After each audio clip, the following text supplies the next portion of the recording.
Hi friends, welcome back to my channel. So இன்றைக்கி எஸ்பிஓவில் எதை பற்றி பார்க்க போகிறோம் அப்படின்னா, கம்மிங் வீக்கில் எஸ்பிஓவில் என்னென்ன நடக்க போகுது, நம்ம என்ன விஷயங்களை நம்மளோட வேலெட்டில் சேஞ்ச் பண்ணி வைக்கணும், ஸோ அந்த விஷயங்கள் எப்படி பண்ணணும் அப்படிங்கிறத இந்த வீடியோவில் நம்ம பார்க்கலாம்.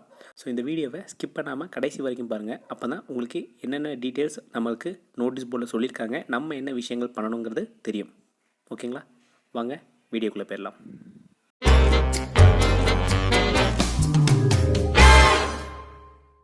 ஓகே ஃப்ரெண்ட்ஸ், ஸோ ஃபஸ்ட் விஷயம் என்ன அப்படின்னா, ப்ரொஃபைல் எடிட் பண்ணுற ஆப்ஷன் இவ்வளோ நாள் டிசேபிளில் இருந்துச்சு. ஸோ நிறைய நியூ மெம்பர்ஸ் வந்து ட்ரை பண்ணி பார்த்துருப்பீங்க உங்கள் ப்ரொஃபைல் எடிட் பண்ண. ஆனால் உங்களுக்கு இன்வேலிட் ஆப்ரேஷனுங்கிற ஒரு எரர் மாதிரி உங்களுக்கு ஷோ ஆகிருக்கும் எடிட் பண்ணும்போது. சரிங்களா, ஸோ அது எதனால்னா, இவ்வளோ நாள் ப்ரொஃபைல் எடிட் பண்ணுற ஆப்ஷன் டிசேபிள் இருந்துச்சு. ஸோ இது முன்னாடியே நோட்டீஸ் போர்டில் கொடுத்துட்டாங்க. இருந்தாலும் அந்த இன்ஃபர்மேஷன் கொடுத்த பிறகு ஜாயின் பண்ணவங்களுக்கும் இந்த டவுட் இருக்கும். ஸோ அவங்களுக்காக நான் இதை கிளாரிஃபை பண்ணுறேன். ஸோ இப்போது அந்த ப்ரொஃபைல் எடிட் பண்ணுற ஆப்ஷனை எனேபிள் பண்ணுறதா இன்ஃபர்மேஷன் கொடுத்துருக்காங்க. So December 7 evening R December 8 நமக்கு இந்த ப்ரொஃபைல் எடிட் பண்ணுற ஆப்ஷன் ஓப்பன் ஆயிரும். ஓப்பன் ஆனதும் உங்களுக்கு நோட்டீஸ் போர்டில் இன்ஃபர்மேஷன் கொடுப்பாங்க. எல்லாருமே கவனமாக கவனிச்சுக்கோங்க. அந்த டைமில் யாராவது ப்ரொஃபைல் எடிட் பண்ணாமல் வச்சுருந்தா அதை நீங்கள் அப்படி எடிட் பண்ணிக்கலாம். இல்லை அப்படின்னா, எனக்கு பழைய ப்ரொஃபைலில் உள்ள டீட்டெயில்ஸ்லாம் சேஞ்ச் பண்ணணும், நான் நியூவாக எடிட் பண்ணணுன்னாலும் அவங்களும் உங்களுக்கு அந்த ப்ரொஃபைலை எடிட் பண்ணிக்கலாம். சரிங்களா, ஸோ ப்ரொஃபைல் எடிட் பண்ணும்போது நிதானமாக பண்ணுங்கள். ஸோ ஒன் டைம் எடிட் பண்ணிட்டீங்க அப்படின்னா அதை நம்ம சேஞ்ச் பண்ணவே முடியாது. ஒரு வேளை ஏதாவது நான் மிஸ்டேக் விட்டுருக்கேன், நான் சேஞ்ச் பண்ணணும் அப்படின்னா உங்கள் வேலெட்லேருந்து ஒரு சர்டன் அமௌண்ட்டை பிடிச்சி தான் உங்களுக்கு ப்ரொஃபைல் எடிட் பண்ணுற மாதிரி இருக்கும் இனிமேட்டி. சரிங்களா, ஸோ அதனால் கவனமாக இருந்துக்கோங்க. எல்லா வார்த்தைகளும் கரெக்டாக கொடுத்துருக்கோமா அப்படிங்கிறத பார்த்து சப்மிட் பண்ணுங்கள்.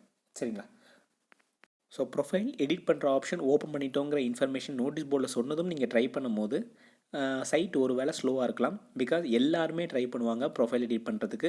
ஸோ அந்த டைமில் நீங்கள் ட்ரை பண்ணணுங்கிறது அவசியம் கிடையாது. ஏன்னா உடனேலாம் உங்களோட ப்ரொஃபைல் எடிட் பண்ணுற ஆப்ஷனை க்ளோஸ் பண்ண மாட்டாங்க.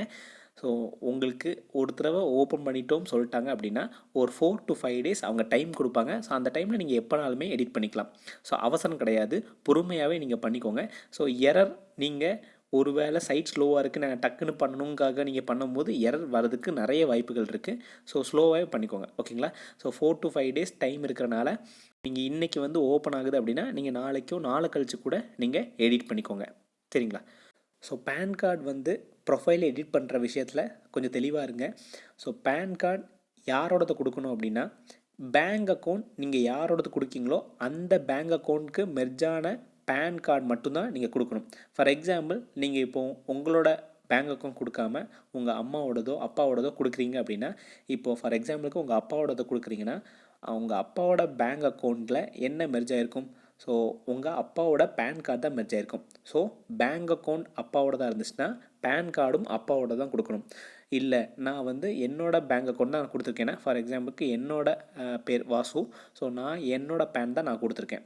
அப்போது அந்த வாசுங்கிற பேன் கார்டு என்னென்ன பேங்க் அக்கௌண்ட்டில் மெர்ஜ் ஆகிருக்கோ அந்த பேங்க் அக்கௌண்ட் மட்டும்தான் நான் அந்த பேங்க் அப்டேட் டீட்டெயிலில் கொடுக்க முடியும். ஓகேங்களா, ஸோ என்னோடய பேன் கார்டும் நான் கொடுத்துருவேன். என்னோடய பேங்க் இப்போ 3 பேங்க் அக்கௌண்ட் இருக்குன்னா அந்த 3மே அந்த பேன் கார்டு மெர்ஜ் ஆகிருக்கும். ஸோ அந்த பேங்க் அக்கௌண்ட் 3த்தையும் நான் 3 ஐடிக்கும் கொடுக்குறேன். மேக்ஸிமம் ஒரு பேன் கார்டு 3 அக்கௌண்ட் தான் கொடுக்க முடியும். ஸோ அந்த 3 அக்கௌண்ட்டுக்கு நீங்கள் ஒரே பேன் கார்டு கொடுத்தீங்கன்னா அப்போது உங்கள்கிட்ட 3 பேங்க் டீட்டெயில் இருந்தால் மட்டும் தான் கொடுக்கணும். சரிங்களா, உங்களுக்கு புரிஞ்சிருக்கும்னு நினைக்கிறேன். ஸோ கிளியராக புரிஞ்சுக்கோங்க. உங்கள் பேன் கார்டு கொடுக்குறீங்க அப்படின்னா உங்கள் பேங்க் அக்கௌண்ட் தான் கொடுக்குற மாதிரி இருக்கும். ஸோ பேன் கார்டு எப்படி இருக்குன்னா அந்த பேங்க் அக்கௌண்ட்டுக்கு மெர்ஜான பேன் கார்டாக இருக்கணும். ஓகேங்களா, ஸோ உங்களுக்கு எதாவது டவுட் இருந்துச்சு அப்படின்னா டிஸ்கிரிப்ஷனில் வாட்ஸ்அப் லிங்க் கொடுக்குறேன், அதில் டச் பண்ணி உங்கள் டவுட்டை கிளாரிஃபை பண்ணிக்கோங்க. ஓகேங்களா, ஸோ நெக்ஸ்ட் விஷயம் என்னென்னா, ஸோ நமக்கு ரீஓப்பன் ஆகிற டேட்டை இன்ஃபார்ம் பண்ணியிருந்தாங்க 17/1/2024. ஸோ அதுக்கு கீழே உள்ள ஆடியோ கேட்டிருந்தாலே உங்களுக்கு தெரிஞ்சிருக்கும். ஸோ இது ஒரு மேக்ஸிமம் டேட் தான். ஓகேங்களா, ஸோ 45 டேஸுங்கிற ஒரு எஸ்டிமேட்டட் டைம் கொடுத்தனால அதுக்கேற்ற மாதிரி கணக்கு போட்டிருக்காங்க. 17/1/2024 அப்போ ஓப்பன் ஆகுது. இதுக்குள்ளே எப்போனாலுமே நமக்கு சைட் ரீஓப்பன் ஆகலாம்.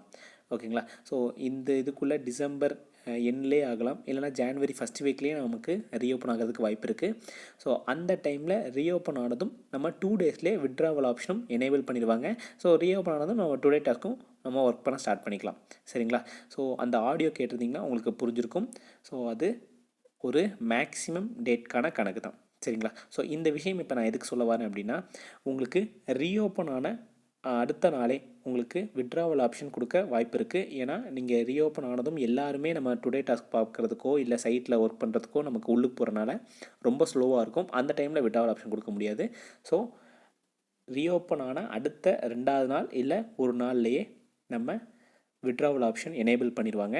அதுக்காக நம்ம இப்போது ஒரு வேலை பண்ணணும். அந்த வேலை என்ன அப்படின்னா, இப்போது உங்களோட டுடே டாஸ்க் இல்லைனா பவுனஸ் வேலெட்டில் இருக்கிற அமௌண்ட்டை அஃபிலியேட் அக்கௌண்ட்டுக்கு சேஞ்ச் பண்ண சொல்லியிருக்காங்க. ஸோ இதுக்கு டைமிங் 1 வீக் தான். ஸோ 1 வீக் அப்புறம் உங்களால் சேஞ்ச் பண்ண முடியாது. ஏன்னா வேலெட் ட்ரான்ஸ்ஃபர் ஆப்ஷனை டிசேபிள் பண்ணிடுவாங்க. சரிங்களா? ஸோ ஒன்ஸ் டிசேபிள் பண்ணிட்டாங்க அப்படின்னா உங்களுக்கு நெக்ஸ்ட்டு நம்ம ஜான்வரியில் விட்ராவல் கொடுக்குறோன்னு வச்சுக்கோங்க.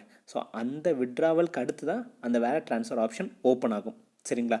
ஸோ மேக்ஸிமம் மண்டேக்குள்ளே உங்களோட அமௌண்ட்டை அஃபிலியேட் அக்கௌண்ட்டுக்கு சேஞ்ச் பண்ணி வச்சுக்கோங்க. ஸோ அந்த அஃபிலியேட் அக்கௌண்ட்டுக்கு சேஞ்ச் பண்ணுறது எப்படிங்கிறத நான் இப்போது உங்களுக்கு சொல்கிறேன். சரிங்களா? ஓகே ஃப்ரெண்ட்ஸ், ஸோ ஃபஸ்ட்டு உங்கள் ஐடியை லாகின் பண்ணிக்கோங்க. ஸோ லாகின் பண்ணிட்டு கீழே டேஷ்போர்டுங்கிற ஆப்ஷனை நீங்கள் கிளிக் பண்ணுங்கள். சரிங்களா? கிளிக் பண்ணிட்டீங்க அப்படின்னா உங்களுக்கு என்னென்ன வேலெட்டில் எவ்வளோ அமௌண்ட் 500 ருபீஸ் தாண்டி இருக்குங்கிறத பார்த்து வச்சுக்கோங்க.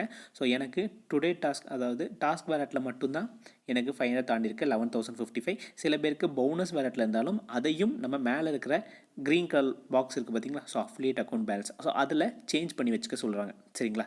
ஸோ அந்த இதை எப்படி சேஞ்ச் பண்ணணும் அப்படின்னா, மேலே வேலெட் ட்ரான்ஸ்ஃபருங்கிற ஒரு ஆப்ஷன் இருக்குது பார்த்தீங்களா?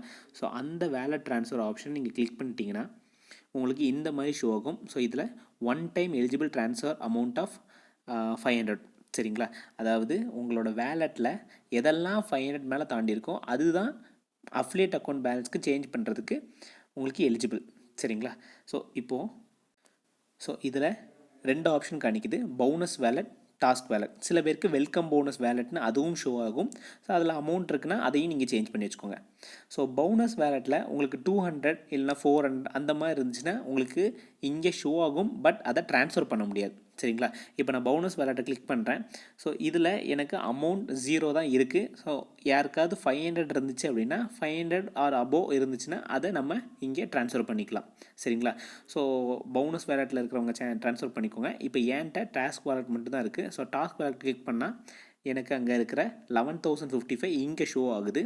ஸோ நான் இங்கே என்டர் அமௌண்ட்டில் அங்கே எவ்வளோ அமௌண்ட் இருக்கோ அதை அப்படியே நான் டைப் பண்ணுறேன். ஸோ 11,000 தான் கொடுக்கணும், 11,050 கொடுக்கணும் அந்த மாதிரிலாம் கிடையாது. நீங்கள் எவ்வளோ இருக்குதோ, ஸோ 11,051 ருபீஸ் இருந்தால் கூட நம்ம 11,051னே என்ட்ரு பண்ணிக்கலாம். சரிங்களா? ஸோ என்ட்ரு பண்ணிட்டு இங்கே சப்மிட்கிற ஆப்ஷன் நீங்கள் கொடுத்துட்டிங்கன்னா உங்களுக்கு ட்ரான்ஸ்ஃபர் சக்ஸஸ்ஃபுல்லி டு அஃபிலியேட் அக்கௌண்ட்னு உங்களுக்கு ஷோ ஆகும். ஸோ இப்போ நீங்கள் பார்த்தீங்கன்னா உங்கள் அஃபிலியேட் அக்கௌண்ட்டில் 0 தான் இருக்கும். உங்களுக்கு அது வந்து ஷோ ஆகின மாதிரி தெரியாது, ஏன்னா ரிஃப்ரெஷ் ஆகலை. இதே நான் வந்து ஒரு டேஷ்போர்டுங்கிற ஆப்ஷனை திரும்ப நான் கிளிக் பண்ணேன் அப்படின்னா உங்களுக்கு டாஸ்க் வேலெட்டில் மைனஸ் ஆகி அஃபிலியேட் அக்கௌண்ட் பேலன்ஸில் போய் ஆட் ஆகிருக்கும். ஸோ இந்த மாதிரி உங்கள் அக்கௌண்ட்டில் இருக்கிற அமௌண்ட்டை அப்படியே அஃபிலியேட் பேலன்ஸு சேஞ்ச் பண்ணி வச்சுக்கோங்க. சரிங்களா? ஸோ இது எதுக்காகனா, ரீஓப்பன் ஆகின அடுத்த நாளே நம்ம விட்ராவல் கொடுக்குறனால அந்த டைமில் வேலெட் ட்ரான்ஸ்ஃபர் பண்ண முடியாது. ஸோ இப்போ நீங்கள் கொடுக்காம வச்சுருந்தீங்கன்னா நெக்ஸ்ட்டு உங்களுக்கு ஃபெப்ரவரி அப்போ அதை விட்ராவல் கொடுக்கும்போது தான் சேஞ்ச் பண்ணி நீங்கள் உங்களோட விட்ராவல் ரிக்வெஸ்ட் கொடுக்குற மாதிரி இருக்கும். சரிங்களா? ஸோ இவ்வளோ தான் ஃப்ரெண்ட்ஸ். ஸோ இதை வந்து தெளிவாக பண்ணிக்கோங்க. ஸோ உங்கள் டீமில் உள்ள எல்லாருக்குமே இந்த வீடியோவை ஷேர் பண்ணி அவங்களோட வேலெட்லேருந்து அஃபிலியேட் அக்கௌண்ட் பேலன்ஸ்க்கு சேஞ்ச் பண்ணி வச்சுக்க சொல்லுங்கள். சரிங்களா? ஸோ உங்களுக்கு ஏதாவது டவுட் இருந்துச்சு அப்படின்னா டிஸ்கிரிப்ஷனில் என் வாட்ஸ்அப் லிங்க் கொடுக்குறேன். அந்த லிங்க்கை டச் பண்ணி நீங்கள் அந்த டவுட்டை கிளாரிஃபை பண்ணிக்கலாம். ஸோ இந்த வீடியோ உங்களுக்கு யூஸ்ஃபுல்லாக இருந்திருக்குன்னு நினைக்கிறேன். ஸோ யூஸ்ஃபுல்லாக இருந்துச்சு அப்படின்னா நம்ம வாஸ்குரன் சேனலை சப்ஸ்கிரைப் பண்ணி அது கீழே இருக்கிற பெல் ஐக்கான் டச் பண்ணி வச்சுக்கோங்க. அப்போ தான் நம்ம போடுற வீடியோஸ் உங்களுக்கு நோட்டிஃபிகேஷனாக வரும். ஸோ இதே மாதிரி வேறு ஒரு இன்ஃபர்மேட்டிவான SBI வீடியோவில் நான் உங்களை சந்திக்கிறேன்.